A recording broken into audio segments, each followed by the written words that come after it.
com a nossa coluna de medicina daqui da Oftalmo Zona Sul, com a doutora Ana Catarina Delgado, que conversa conosco sobre oftalmologia.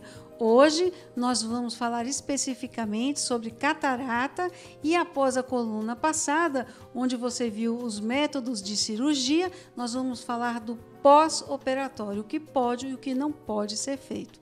Tudo bem, doutora? Tudo bem, tudo bom, é um prazer estar aqui novamente.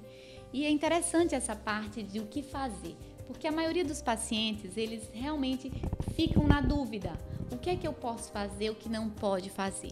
E a primeira coisa que eu coloco para eles é o seguinte: a cirurgia de catarata, apesar de ser uma cirurgia muito rápida, teoricamente muito fácil e muito simples, porque o que acontece é que para eles a impressão é muito boa, porque é uma cirurgia que tem uma anestesia extremamente simples, a maioria das vezes é um colírio ou com uma sedaçãozinha ou uma anestesia local.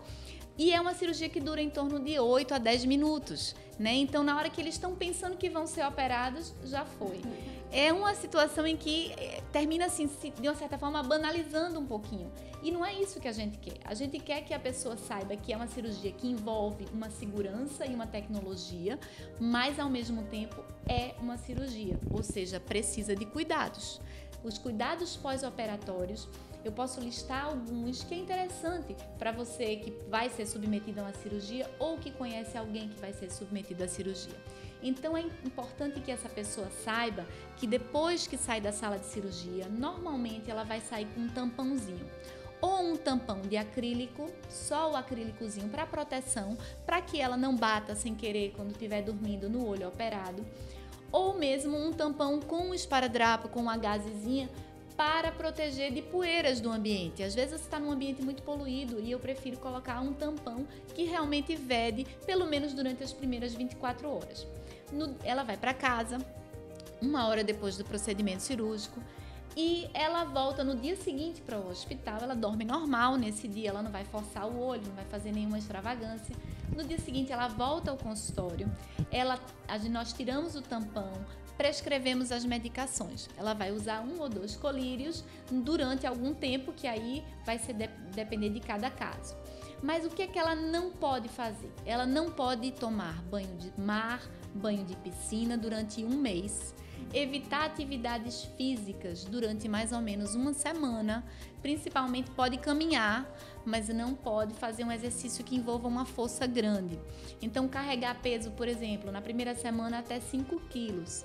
A gente sempre orienta que a pessoa não durma do lado do olho operado no primeiro dia da cirurgia, mas depois disso pode dormir. Eu já cheguei a ter paciente que ele não foi bem informado, então ele passou 1 mês, coitado, dormindo só de um lado. E eu disse: o senhor não operou o pescoço, o senhor não operou a coluna, o senhor operou o olho. Então, no primeiro dia de cirurgia, dorme do lado oposto ao olho operado e depois disso já pode dormir normal. Pode tomar banho normal, lavar os olhos, inclusive, lavar o rosto, fazer a barba. Então, todos os cuidados de higiene pessoal normais. Doutora, só uma dúvida. Nós, quando fazemos a cirurgia, fazemos os 2 olhos ou se faz primeiro um olho e outro olho? Nós sempre fazemos essa cirurgia 1 olho de cada vez. Agora, o tempo de diferença entre elas é um tempo que vai variar dependendo de cada caso.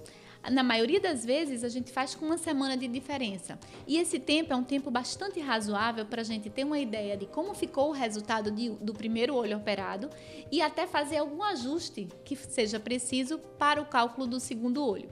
E é bom porque a pessoa aproveita de uma certa forma esse pós-operatório. Então, esse período dos 30 dias que ela está impossibilitada de fazer algumas coisas, ela vai ser dividida para os 2 olhos. E quando nós formos fazer uma avaliação final, e se por acaso for precisar de um óculos, vai ser feito de uma vez só também. Então, normalmente a gente faz os olhos diferentes, em dias diferentes e com 1 semana de diferença. E em relação à alimentação, é uma coisa interessante, porque todo mundo pergunta: o que é que eu posso comer, o que é que eu não posso comer? Então, a alimentação ela é liberada, a pessoa pode comer tudo. O que nós sugerimos é que evite comidas como carne de porco e crustáceo, porque pode interferir alguma coisa no processo da cicatrização, então no processo inflamatório. Mas o resto é liberado. Doutora, tem algum erro recorrente que os pacientes cometem por falta de informação? Olha, tem vários, né? Tem uns pacientes que não lavam os olhos. Então, o colírio é interessante porque, na maioria das vezes, a gente precisa agitar um pouquinho o colírio. E ele faz um sedimentozinho branco. Então, o paciente vem todo branquinho aqui porque ele não agitou o colírio ou porque ele não lavou os olhos, né? Em relação a peso... eles devem, por exemplo, eu sempre recomendo assim, não arraste uma cadeira, não vá varrer uma casa, não vá tomar alguns, por exemplo, cuidar de animais, né? Essa parte realmente é uma parte que a gente deve evitar, pelo menos na primeira semana de pós-operatório. Doutora Ana Catarina Delgado, o pessoal que está em casa já está louco por ter mais informações e entrar em contato. Como é que pode fazer? Olha, a clínica é a Oftalmo Zona Sul e fica na Domingos Ferreira, aqui em Boa Viagem, número 2755, e o telefone é o 2102-0999. Doutora Ana Catarina, muito obrigada por esses esclarecimentos. Semana que vem voltamos com um novo tema em oftalmologia. Muito obrigada. Obrigada, até lá. Até lá.